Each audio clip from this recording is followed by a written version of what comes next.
Hello, my name is Keshwani. That's Keshwani, Keshwani. I have been solving math problems, or to be more precise, data sufficiency problems out of this book here, GMAT Review, the official guide, 12th edition. If you do not own this book already, purchase one immediately. You're going to need it in order to prepare for the real exam. That this is the best source because you can practice on the real thing. In my opinion, do not waste your time and money practicing the fake exams that are out on the market when you can just as easily practice on the real thing. Let's look at the problem that I'm about to solve is the one that you're going to find on page number 274. Page 274. The very first problem on the page.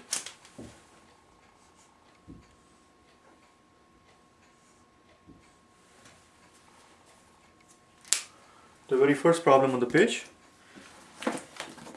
number 14. Just give me 1 second. I want to quickly check one thing here. Page 274. Yes, it says if car X follows car Y on a certain bridge that is half a mile long, so the bridge is half a mile long. Let's make a note of it.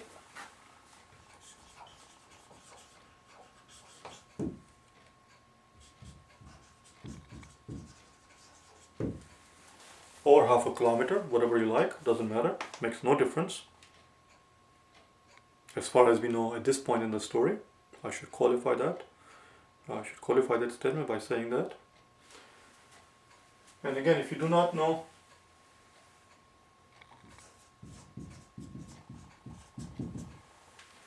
what the word qualify means, as I just use this in the context, look it up and learn it. Qualify, of course, you know the first meaning of the word. Qualify means to attach a string to something, to put a condition on something, to equivocate. Like I just did. As I said, it doesn't matter whether you use miles, whether you say miles or kilometers. And then I paused, and then I realized that maybe it does matter as we go in the problem. So I had to qualify my statement by saying, as far as we know at this point, as far as we know now, that is. As we move along in the problem, God only knows what would happen. The question simply is, how many seconds did car X take? How many seconds did it take car X to travel across the bridge? All right. How long does car X take to cross the bridge? That is. That's all they're asking. And our job is to figure out if the two statements that they're giving you provide enough data, sufficient data, to answer these questions. Either those statements by themselves, individually, or putting them together. That's our job. Let's look at the first statement. Before we do any work at all, since this is a data sufficiency problems, as soon as I see the data sufficiency problem on the screen, we write this down. A, D, B, C, E. And again, if you do not know what I just did there, go and watch the introduction, and you will know what's going on here, and you will also know what is this all, the meanings of the answer choices. Data sufficiency intro. Just type in GMAT-12, 12E for 12th edition. Data sufficiency intro. Hyphenate everything, and it will pop right up. Watch that video first.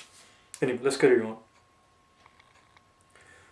Car X drove onto the bridge exactly 3 seconds after car Y drove onto the bridge, and drove off the bridge exactly 2 seconds after car Y drove off the bridge.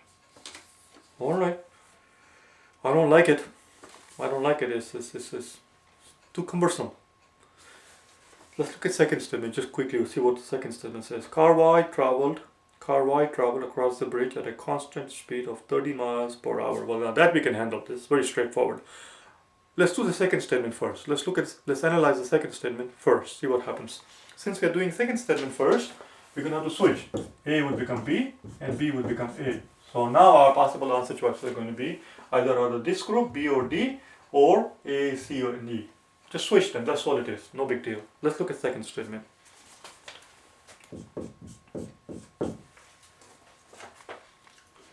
Second statement says car Y travel across the bridge at a constant speed of 30 miles per hour. Y is going 30 miles per hour. Well, 30 miles per hour is same as 30 miles per 60 minutes, which tells me, that implies that car Y is going 1 mile per 2 minutes, which also implies that car Y is going half a mile per 1 minute. Voila, that's it. So that does tell me how long car Y takes to cross the bridge. Does that answer the question that they're asking? Let's see. The question that is being asked is, how long does it take for car X to cross the bridge? Knowing how long car Y takes to cross the bridge, it does warm the cockles of my heart, but it doesn't really do any good to answer the question. And I'm not going to go through the expression that I just used. You look it up and learn it. Sometimes the silly things come out of my mouth. Cockles was the word, C-O-C-K-L-E-S, I guess it is, of one's heart. That's the expression. Anyway, it doesn't do us any good. What the second statement tells us is how long Y takes to cross the bridge. But it does nothing at all in terms of answering this question, how long does X take? So second statement by itself is no good. Second statement by itself is no good. That tells me that the answer cannot be B. I'm going to cross it out with a different color, because we do have flair for the dramatics, that is. B is not the answer. Answer has to be, well, if B is not the answer, D cannot be the answer also. That was the whole point. The answer has to be out of this group. Answer is going to be either A, C, or E. Let's look at the first statement. Now we're going to take our time and read the first statement slowly. Car X drove onto the bridge exactly 3 seconds after car Y drove onto the bridge. Okay, so car X is coming on 3 seconds later, and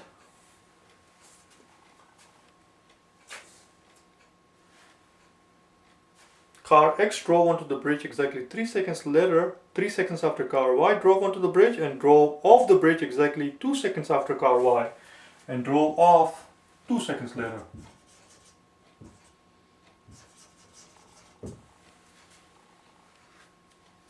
Well, if it's coming 3 seconds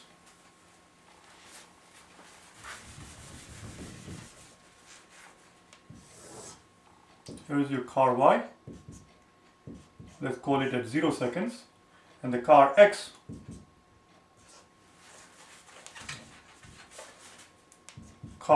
starts at 3 seconds. So our timeline is 0 seconds, which is when the car Y starts the journey. We are told that car X drives onto the bridge exactly 3 seconds after car Y drove onto the bridge. So car Y is going first at 0 seconds, then the car X comes on. And car Y, they end their journey, and then they go on to say that, and drove off the bridge exactly 2 seconds after car Y. So car Y ended at whatever it ended, it takes plus 2 seconds. Well, I'm making it far too complicated. X ends 2 seconds after Y. X began 3 seconds after Y. Well, he's starting 3 seconds late, but ending his journey only 2 seconds later. 2 seconds after the first car goes off, which tells me that the car X that we're interested in is taking 1 second less than the other car.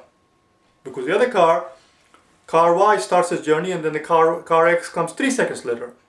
If had the car X ended its journey 3 seconds after car Y ended it, they would have taken the same amount of time. But he ends his journey 2 seconds after the car X, rather after the car Y, that is. Therefore, that tells me that X is taking 1 second less for the journey than car Y is doing. That's what it tells me. This tells us that X is taking 1 second less than Y to cross the journey, to cross the bridge, that is, not the journey. But that doesn't tell me exactly how long X takes to travel. All it tells me is that it takes 1 second less than Y. But it doesn't tell me how long exactly. First statement by itself is also no good. That tells me that the answer also cannot be A. So the choice is now either C or E. C, let's put them together and see if it does the job. If it doesn't do the job, then the answer is going to be neither. Neither of them is any good. Let's put them together. By putting them together, we know that car Y travels half a mile, which is how long the bridge is, half a mile, in 60 seconds. Voila!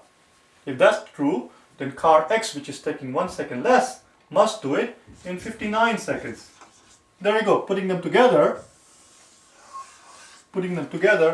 does do the job. The answer is C. The correct answer choice is C. That's all. That's all there was. Maybe I explained too much. I always do that. I don't know why. I hope you found it helpful. If you wish to get hold of me for personal private tutoring, I do face-to-face tutoring. I tutor obviously face-to-face, as I just said. I also tutor over the telephone, and I also do tutoring over the internet through Skype, via Skype. If you are interested in any of those options, if you need help for any aspect of your preparation of GMAT, go to my website at www.prep4gmat.com and send me an email. Or you can go to www.keshwaniprep.com and send me an email. But this is what you need to do. You need to practice the real exam to get used to the kind of thinking that is required in the exam. And there is only one medicine to improve your score. There is no other. There is no other option. There is no other solution to it. Practice is the only way you're going to get better at it. The more questions you practice, the better you're going to get at the exam. That's all it is. That's how simple it is. All right. Thanks.